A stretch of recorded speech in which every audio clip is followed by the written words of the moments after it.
Jordan, three games in, looking at your defense as a whole, are you seeing what you want out of a Jordan Hankins coach defense in terms of the identity you want to have? I mean, I'm seeing what I want out of the players that we have. I mean, the character that I think we're progressing week by week. You know, difference. It's not the same issues popping up, but it's always going to be issues. You know, and I think they're doing a good job of learning from issues. But I mean, it doesn't matter. It's like I told you, it doesn't matter who we're playing. It's a progression deal for us defensively if we can continue, you know, getting better with the things that didn't hit us. You know, I mean, you always got to be prepared for, okay, you messed up on this play, but it didn't hit us. You can't just ignore it. You know, everything's on film. So you got to understand, you know, our players have to understand that they're only as good as how much they study their self and then put it into action. That's what they got to understand. And that's how the progression continues going, even with different challenges weekly. You know what I'm saying? It's different things that you're trying to defend every week, and you find the things that, you know, maybe you're not as good at, you know, as a full unit, or maybe in one spot. Or did that guy focus on that week to make sure he was the best he probably could be in that spot? You know, defense is, you know, when it gets to games every week, you know, it turns into 11 on 11. Let's call it what it is. You know, it's going to end up turning into 11 on 11 if we want to get where we want to get. You know what I'm saying? That's what it's going to turn into. This is not the traditional triple that they're running. It's variations, including more like Air Force, I think. They're throwing the ball a little bit. What do you see when you look at tape of Navy and this year's team? I see a little bit of every year I've ever defended an option team, a wing T team.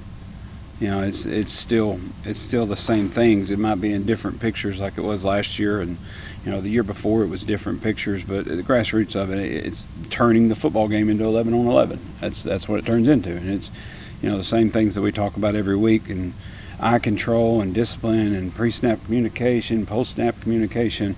You know, all those things they're always elevated.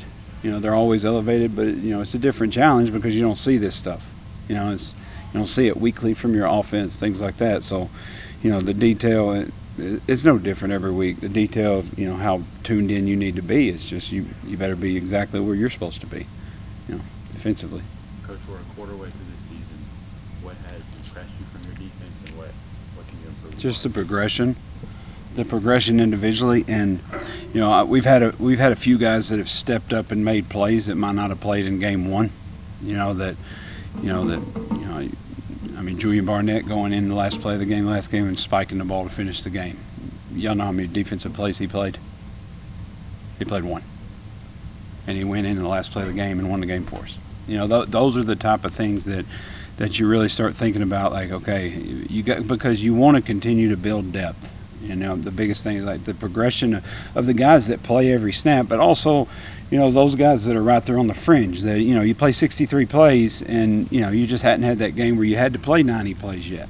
You know, well, who's going to play those other plays? You know, not everybody's going to play 90 plays, you know, but for them, 3 games in, you know, sort of that next tier of guys that get the practices every week, that doesn't get the plays on Saturday, to continue to see their growth without the game day, you know, plays. You know, that's what I see, and that's, you know, because getting through this thing, you're 100% right. A quarter way through, or whatever regular season is, you need to build depth throughout the year, and it doesn't matter what team you're on. You have no idea what's going to happen, you know, but you need to be with that next man up mentality. You know, Bryce Edmondson stepping in this last week and playing the whole game, you know, with Elijah not being able to go.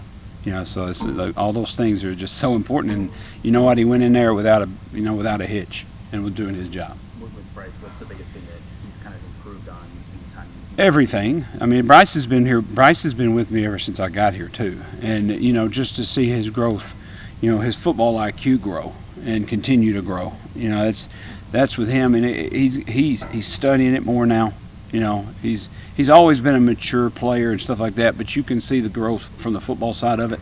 You know, he's already graduated. He's an academic whiz, you know, all that stuff. But the football growth of it is really what's been impressive with him. Coach, I know you've only got a sample size of 3 games, but to you, what has been the biggest difference with the defense this year compared to last year? I don't know. I mean, you know, I'll be honest with you, I don't remember a whole lot of stuff. My main focus is on the guys that are in this locker room. You know, I love those players. Last year they fought for us. There's really not a difference. It's just our focus is on just and I'm sure it's the same everywhere, but just the progression every game. And I don't really know what the answer would be to that. What exactly the difference would be. I mean, it's different players, it's different schemes, it's different a little bit of everything. So I can't really pinpoint anything on that.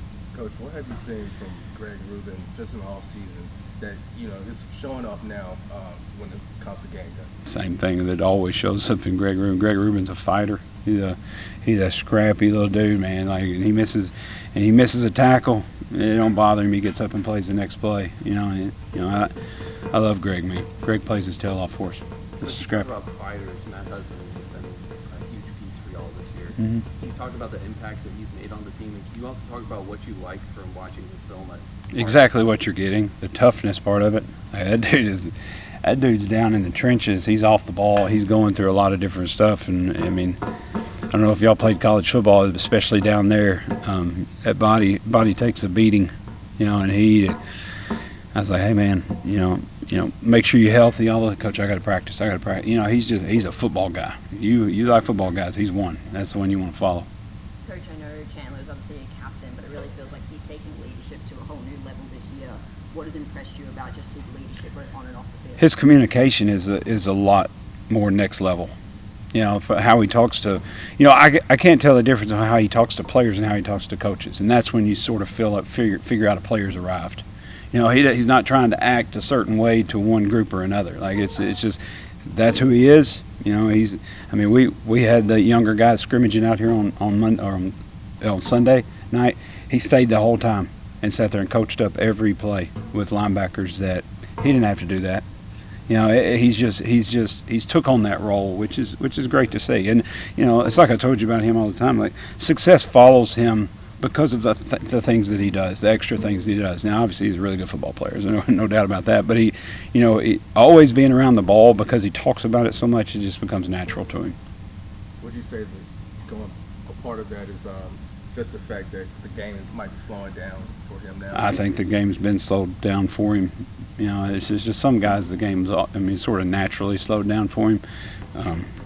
But I think he's getting it to a different level now. He's got his football IQ's grown a little bit more, where it's he can see things in formations, he can see things in stances, he can see things without having to look for them, because he watches film a different way now. And that's nothing that I taught him. It's just that goes with reps.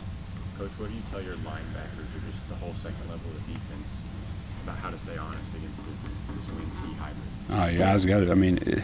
Your eyes have to be in the right spot. You got to know exactly what your keys are, for every call. And obviously you do less things than you usually do, but that's the biggest thing, is just your eyes have to be in the right spot. You're communicating, what your job is and what his job is and what his job is, and it's no different with any other defense. Honestly, it's where you fit. It's just the fits are tighter now. And do the responsibilities change for the D-line?